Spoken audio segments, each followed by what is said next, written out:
তীব্র তাপপ্রবাহের মধ্যেই এবার পবিত্র হজ পালিত হয়েছে।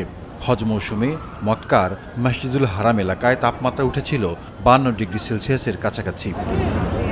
চরম উষ্ণ আবহাওয়া ও প্রচণ্ড গরমে হিট স্ট্রোক ছাড়াও নানা অসুস্থতায় মারা গেছেন বহু হজযাত্রী। হজ কার্যক্রম সম্পন্নের এক সপ্তাহেরও বেশি সময় পর প্রাণ হারানো হজযাত্রীর আনুষ্ঠানিক সংখ্যা জানালো সৌদি আরব। দেশটির স্বাস্থ্য মন্ত্রণালয়ের দেওয়া তথ্য বলছে, এবছর 1301 জন হজযাত্রীর মৃত্যু হয়েছে। জানানো হয়, নিবন্ধনহীন হজযাত্রীদের তথ্যের ঘাটতি থাকার পরও এ সংক্রান্ত সব প্রতিবেদন সমন্বয় করা হয়েছে। সহস্রাধিক হাজির মৃত্যুতে সমবেদনা জানালেও কিছু কারণ উল্লেখ করেছে সৌদি আরব। তাদের দাবি, এ মৌসুমে মারা যাওয়া হজযাত্রীদের 83% ছিলেন অনিবন্ধিত, যারা পর্যাপ্ত আশ্রয় বা বিশ্রাম ছাড়াই সরাসরি কড়া রোদের মধ্যে দীর্ঘ পথ হেঁটেছিলেন।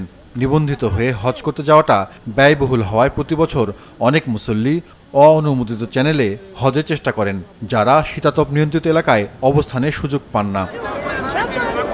এই মৌসুমে অন্তত 658 জন মিশরীয় মারা গেছেন, যার মধ্যে 630 জনের হজের পারমিট ছিল না।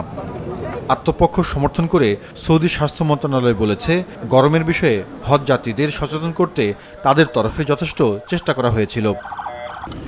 এছাড়া মারা যাওয়া হজযাত্রীদের মধ্যে বেশ কয়েকজন ছিলেন বয়স্ক, যাদের অনেকে দীর্ঘদিন ধরে অসুস্থ ছিলেন।